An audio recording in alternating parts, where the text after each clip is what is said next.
Amigos, nossa saudação a todos vocês, com bastante carinho, com gratidão, felizes aqui pelas repercussões desses episódios da série que você está acompanhando, Bem-aventuranças e Suas Virtudes, junto com a nossa querida Maruísa Baio. Bem-vinda, Maruísa, que alegria! Olá, Orson. Realmente é uma alegria estar na sua companhia. E como você disse, nós agradecemos muito a todos aqueles que nos têm acompanhado, o retorno que eles nos dão, pelo carinho, e ficamos felizes por saber que, de alguma forma, estamos sendo úteis na divulgação do Evangelho à luz da doutrina espírita. Pois é, como vocês têm acompanhado, estamos falando das bem-aventuranças e suas virtudes.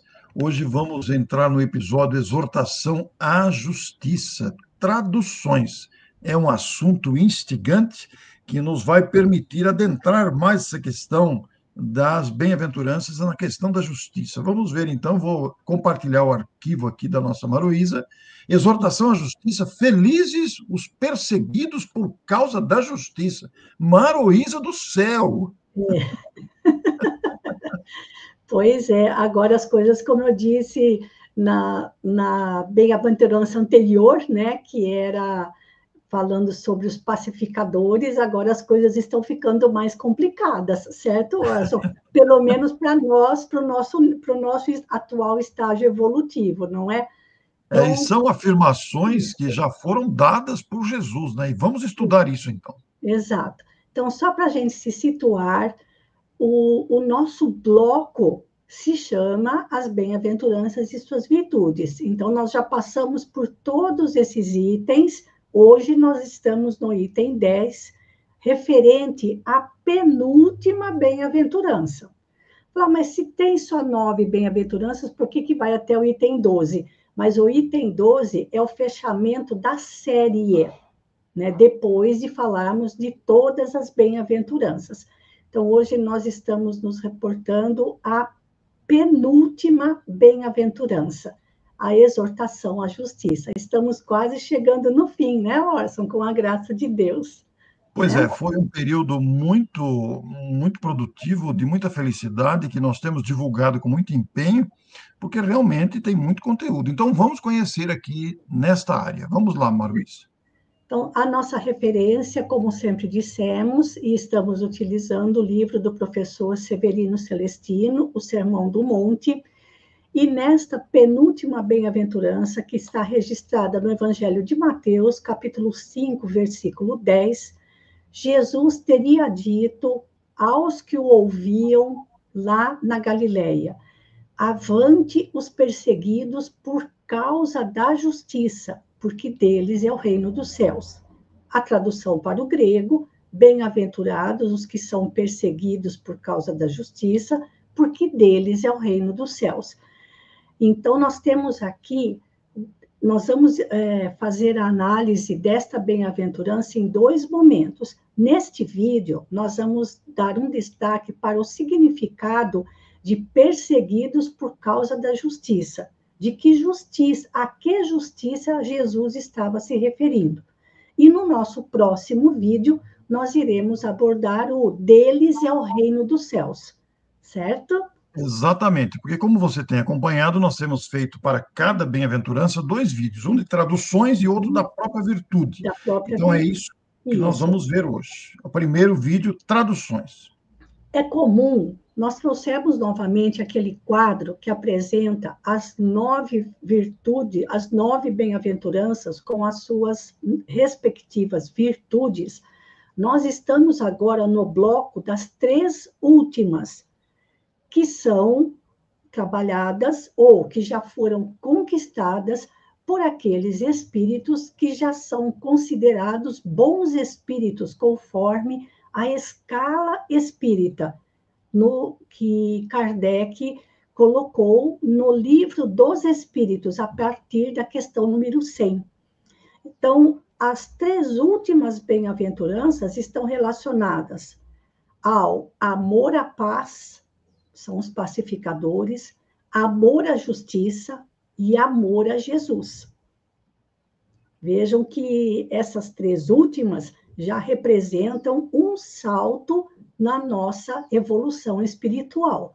e que nós ainda, se temos alguma possibilidade de atuarmos como pacificadores, nós ainda estamos longe de nos enquadrarmos nas duas últimas, não é, Orson? Amor à justiça e amor, porque agora ele está falando de perseguição por amor à justiça e por amor a Jesus.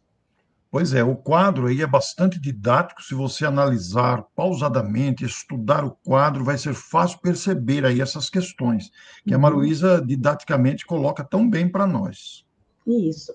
Então, vamos ver, primeiramente, o que o professor Severino Celestino comenta a respeito desta bem-aventurança.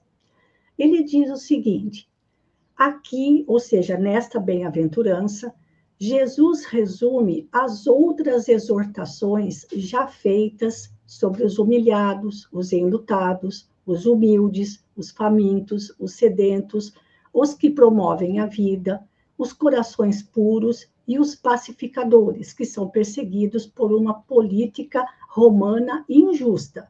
Isso à época de Jesus. Todos os que o ouviam possuíam em seus corações a aspiração da justiça divina.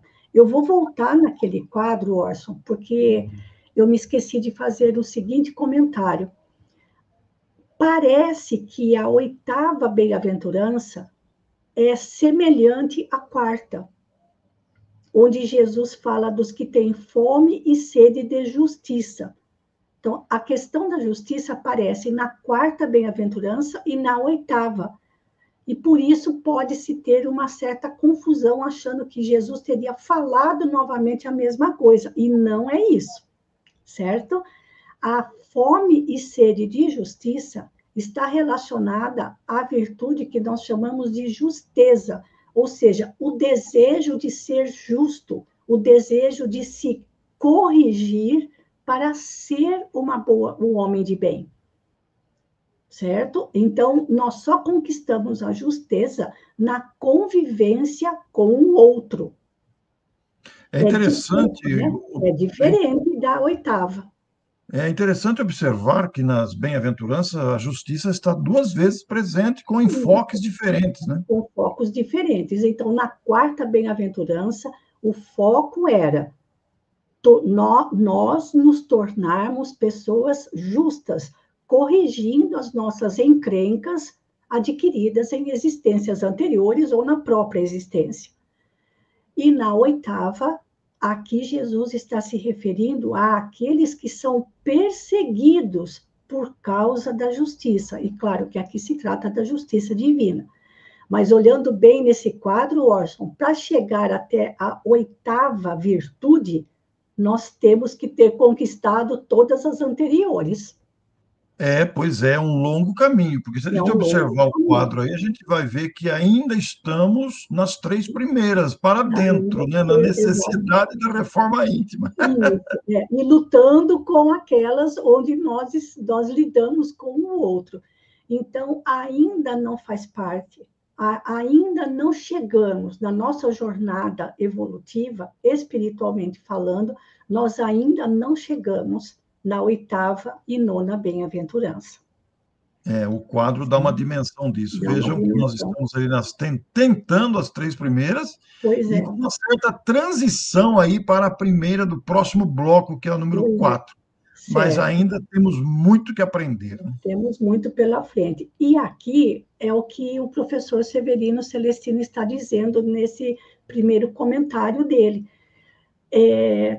Todas as outras exortações, ou seja, todas as outras virtudes, têm que ser conquistadas para se chegar à questão de tornar-se pacificador e já ter uma estrutura espiritual, ou seja, uma autoridade moral e espiritual à altura de ser perseguido por causa da justiça divina. Mas, à época, aqueles que ouviram Jesus se referindo a isso, tinham na mente que a grande injustiça que eles sofriam era causada pela opressão romana. Então, eles tinham um desejo ardente de que a justiça divina se fizesse. De que maneira? Liquidando os romanos e ficando somente os judeus. Era a, Era reali- assim, né? era a realidade deles, né, Maruísa? Na época, né? Era a referência que eles tinham, né? Exato. Então, hoje, com a leitura que o Espiritismo proporciona para a gente, nós já temos um olhar diferenciado para esta bem-aventurança. Mas os comentários do professor Severino dizem respeito ao que os galileus, os judeus, compreenderam dessas palavras de Jesus. E ele conclui assim: a justiça divina faz parte dos princípios doutrinários do judaísmo, como também do cristianismo, né? E a justiça divina, inclusive, justiça divina é um título de um livro extraordinário de Emmanuel, onde ele comenta o livro O Céu e o Inferno, de Allan Kardec, mas isso nós vamos falar no nosso próximo vídeo. Todas essas vítimas, ou seja, os judeus, eram perseguidas por causa das injustiças reinantes impostas pela opressão romana, e eram muitas. É só a gente ler os romances históricos de Emmanuel, não é, Orson? Para a gente ter uma ideia do nível dessa perseguição, dessa opressão romana, né?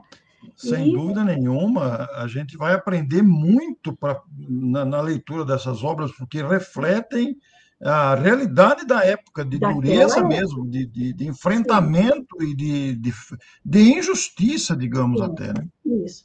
E aí, Jesus solicita àquela gente uma perseverança para atingirem o reino dos céus, onde não há injustiças. Então, é como se ele estivesse dizendo, mesmo sabendo que vocês sofrem muitas injustiças por causa da opressão romana, perseverem, mantendo-se fiéis às leis divinas, porque no reino dos céus não há injustiças. Era Maluísa, essa, diga. me ocorre dizer que, apesar da realidade da época, a injustiça humana prevaleceu durante todos esses séculos, chegando até nós nos dias atuais, onde o convite continua válido, essa perseverança para atingir, para conquistar o reino dos céus, onde não há injustiça, apesar das injustiças vividas na atualidade. Exatamente. Continua atual, até mesmo os comentários do professor Celestino, e de que maneira os judeus daquela época, aqueles que ouviram Jesus pronunciando as bem-aventuranças, compreenderam.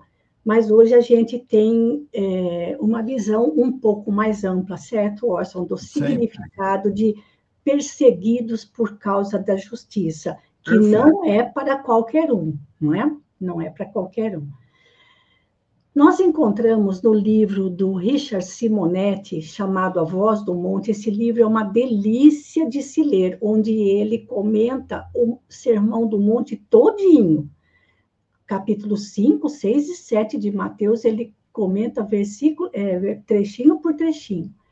Ele explica para a gente o seguinte: o que significa ser perseguido por causa da justiça? E ele diz: Jesus refere-se aos idealistas que ousam enfrentar as limitações e preconceitos de sua época, que Olha sempre que coisa exageram. grandiosa, Maruísa, que a afirmação ampla numa frase de uma linha, dependendo do livro, né, do Isso, tamanho da fonte. Olha, idealistas que ousam enfrentar as limitações e preconceitos da sua época, válida para os tempos atuais, sem dúvida é. nenhuma.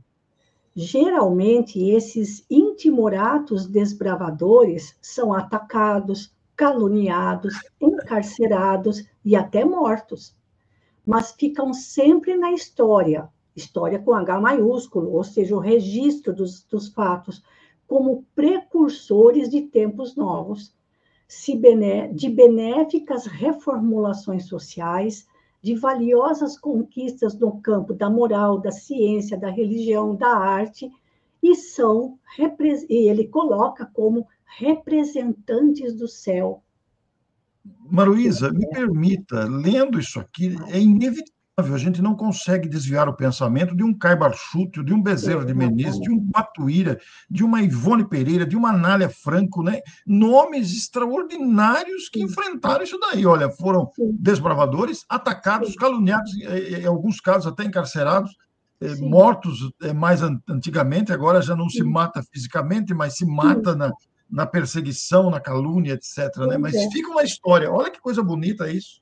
sem dúvida. O próprio Allan Kardec, Chico Sim, Xavier, Divaldo Franco, a lista é longa, não só no meio, não só entre espíritas, mas em todas as áreas da atividade humana.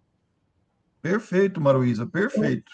Olha, Orson, eu não me lembro o nome do médico, mas o médico que, à época dele, disse que o número de infecções hospitalares era muito alto, porque os médicos não lavavam as mãos antes de cuidar dos pacientes. E ele insistia que era necessário higienizar as mãos. Sabe o que fizeram com ele? Prenderam ele num hospício, achando que ele estava doido. Eu não Pois é, você consigo me veja. lembrar o nome desse médico. Então, vejam, não somente na área religiosa, não somente na área da moral, da religiosidade, não, não, em todas as áreas da atividade humana sempre existiram esses idealistas. Você pensa, por exemplo, Maruísa, nos grandes inventores, a resistência que eles Pois é, sofreram e perseguições por causa de ideias ousadas para a pois sua é. época. Até mesmo quando surgiu o botijão a gás, né? É, Foi uma luta para aceitar colocar um botijão de gás na cozinha. E, Orson, esses idealistas, eles perseguiam uma causa que beneficiava toda a humanidade, sem nenhum interesse próprio. É importante dizer isso. sim, é importante dizer isso, porque era puro idealismo mesmo de alguém que percebia o alcance da sua iniciativa, digamos assim. E o Richard Simonetti continua. Forçoso reconhecer, entretanto, que se todos aqueles que lutam por reformulações sociais, que trabalham pelo progresso humano, são candidatos ao reino dos céus, nele entrarão apenas os heróis maiores, mais autênticos, os que têm humildade. Olha a E chave aí, os que têm humildade. isto o próprio Cristo demonstrou ao situá-la na primeira bem-aventurança, como senha indispensável. Que Então, bonito. não é qualquer idealista que vai para o reino dos céus, certo? Há que se destacar isso, porque existem idealismos que são aparentes e são com interesses. Esse Exato. idealismo a que nos referimos aqui é um idealismo autêntico, né? Com Autêntico. desejo de beneficiar a coletividade, como disse a Maruísa, em todos os segmentos, não é apenas religioso, está em todos os Certo. segmentos sociais. Isso. E como o Simonetti reforça, por que somente aqueles que conquistaram a humildade? Mas como a gente viu lá com o professor Severini naquele quadro, até chegar nessa bem-aventurança, o espírito já tem que ter uma larga experiência, uma larga vivência das demais virtudes cristãs para Perfeito, poder, Maruísa. para poder se tornar um idealista sem interesse próprio nenhum. Né? E o Simonetti conclui dizendo: o verdadeiro reformador, o verdadeiro idealista, é aquele que jamais desce à agressividade, reconhecendo que nenhum ideal nobre se realizará em plenitude sob orientação da violência, e que jamais as forças do bem se corporificarão na terra, senão através daqueles que se disponham a agir com bondade.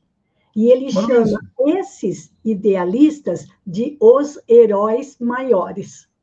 Maria Isa, aí está um roteiro de trabalho para todos aqueles que desejam um mundo melhor, né? Veja bem, agir com bondade, jamais as forças do bem. Olha que raciocínio maravilhoso do nosso Simonetti. Pois é.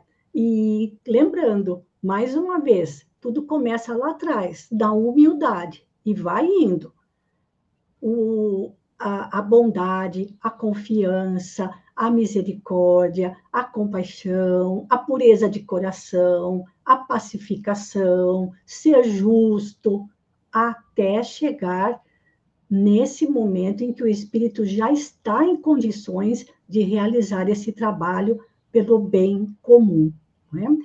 E também Magnífico, Maruís. isso. E também encontramos no livro O Sermão da Montanha, de Rodolfo Caligares, onde ele também tem o mesmo raciocínio, com palavras um pouquinho diferentes. Ele diz assim: todos os idealistas que têm procurado, à custa de ingentes sacrifícios, fazer que o nosso mundo progrida moral, política ou mesmo materialmente, sempre encontrarão acérrimos e cruéis opositores para manterem regimes ou sistemas de que eram beneficiários. Olha a grandeza desse raciocínio, a atualidade dele e o destaque aí, inclusive, para os dias atuais, né? Todos Sim. os idealistas que trabalham à custa de muitos sacrifícios encontram acérrimos e cruéis opositores. Isso está na realidade humana por enquanto. Por enquanto, exato. Então, com isso, Orson, com esses textos, mostrando esses autores, o que esses autores disseram a respeito, nós conseguimos compreender melhor o que Jesus quer dizer ao se referir felizes ou bem-aventurados os que sofrem perseguição por causa da justiça. Então, são aqueles espíritos que já alcançaram um padrão de espiritualidade muito superior ao homem comum, né? Prossegue a nossa série e vocês Sim. aguardem e acompanhem o próximo episódio. Vamos adentrar agora na virtude própria referente a esta bem-aventurança. Bem-aventurança. Certinho. Então, Por hoje é nós só. agradecemos a todos e até o nosso próximo episódio. Um grande Até abraço. mais. Fiquem com Deus. Muito obrigada, Orson. Nós é que agradecemos, Maru.